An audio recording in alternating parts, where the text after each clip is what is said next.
प्रत्येक वर्ष देवशनी एकादशी के मौके पर पंढरपुर में लाखों लोग भगवान विठ्ठल की महापूजा देखने के लिए एकत्रित होते हैं। पंढरपुर की यात्रा आषाढ़ में तथा कार्तिक शुक्ल एकादशी को होती है। 20 जुलाई 2021 को देवशनी एकादशी है। आओ जानते हैं कि मंदिर परिचय, यात्रा और भक्ताज पुंडलिक के बारे में, साथ ही संत तुकाराम के बारे में भी संक्षिप्त जानकारी। विठोबा मंदिर महाराष्ट्र के पंढरपुर में स्थित यह मंदिर भगवान श्री कृष्ण को समर्पित है। यहाँ श्री कृष्ण को विठोबा कहते हैं, इसीलिए इसे विठोबा मंदिर भी कहा जाता है। यह हिंदू मंदिर विट्ठल रुक्मिणी मंदिर के रूप में जाना जाता है। यह भगवान विठोबा की पूजा का मुख्य केंद्र है, जिनकी पत्नी रखुमई है। यह महाराष्ट्र का सबसे लोकप्रिय मंदिर है। पंढरपुर का विठोबा मंदिर पश्चिमी भारत के दक्षिणी महाराष्ट्र राज्य में भीमा नदी के तट पर शोलापुर नगर के पश्चिम में स्थित है। माना जाता है कि यहाँ स्थित पवित्र नदी चंद्रभागा में स्नान करने से भक्तों के सभी पापों को धोने की शक्ति होती है। पंढरपुर तीर्थ की स्थापना 11वीं शताब्दी में हुई थी। मुख्य मंदिर का निर्माण 12वीं शताब्दी में देवगिरी के यादव शासकों द्वारा कराया गया था। श्री विट्ठल मंदिर यहाँ का मुख्य मंदिर है। मंदिर में प्रवेश करते समय द्वार के समीप भक्त चोखामेला की समाधि है। प्रथम सीढ़ी पर ही नामदेव जी की समाधि है। द्वार के एक ओर अखा भक्ति की मूर्ति है। निज मंदिर के घेरे में ही रुक्मणी जी, बलराम जी, सत्यभामा, जाम्बवती तथा श्री राधा के मंदिर हैं। पंढरपुर के जो देवी मंदिर प्रसिद्ध हैं, उनमें पद्मावती, अंबाबाई और लखुबाई सबसे प्रसिद्ध हैं। चंद्रभागा के पार श्रीवल्लभाचार्य महाप्रभु की बैठक है। मील दूर एक गांव में जनाबाई का मंदिर है और वह चक्की है जिसे भगवान ने चलाया था।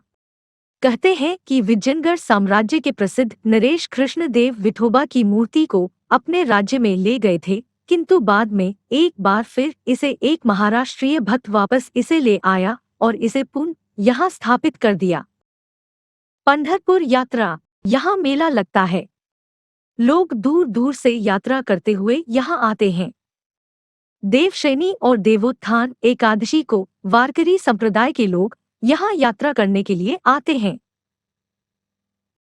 यात्रा को ही वारी देना कहते हैं। भगवान विष्णु के अवतार विठोबा और उनकी पत्नी रुक्मणी के सम्मान में इस शहर में वर्ष में 4 बार त्योहार मनाने एकत्र होते हैं।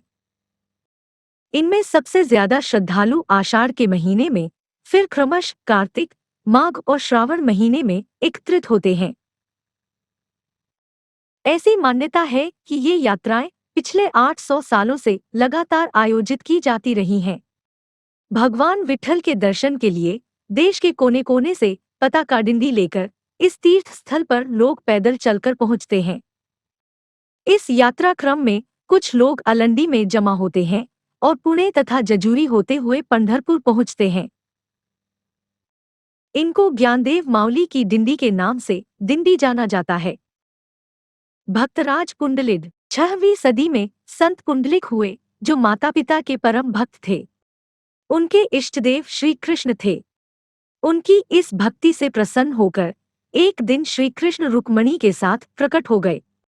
तब प्रभु ने उन्हें स्नेह से पुकार कर कहा, पुंडलिक, हम तुम्हारा आतिथ्य ग्रहण करने आए हैं।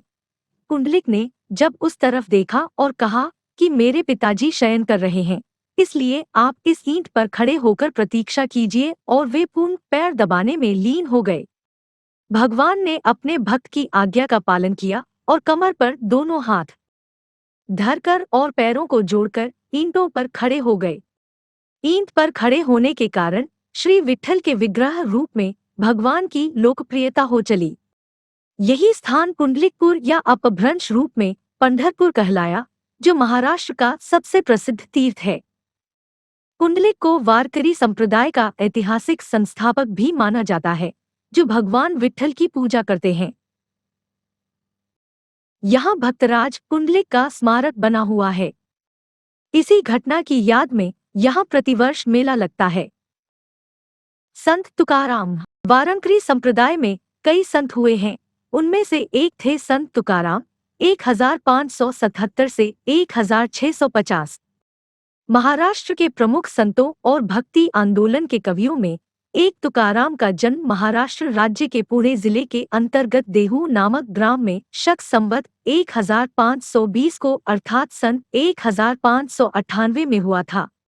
इनके पिता का नाम बोलहोबा और माता का नाम कनकाई था। तुकाराम ने फाल्गुन माह की कृष्ण द्वादशी शाक संवत 1571 को देह विसर्जन किया। इनके जन्म के समय पर मतभेद हैं। कुछ विद्वान इनका जन्म समय 1577, 1602, 1607, 1608, 1618 एवं 1639 में और 1650 में उनका देहांत होने को मानते हैं।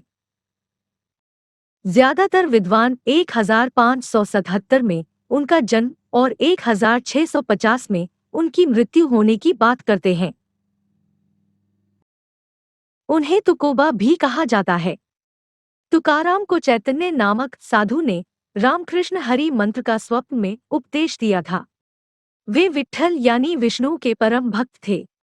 पूर्व के 8वें पुरुष विश्वंभर बाबा से इनके कुल में विट्ठल की उपासना बराबर चली आ रही थी। इनके कुल के सभी लोग पंढरपुर की यात्रा के लिए नियमित रूप से जाते थे। महाराष्ट्र के वारकरी संप्रदाय के लोग जब पंढरपुर की यात्रा पर जाते हैं तो ज्ञानोबा माऊली तुकाराम का ही जय घोष करते हैं।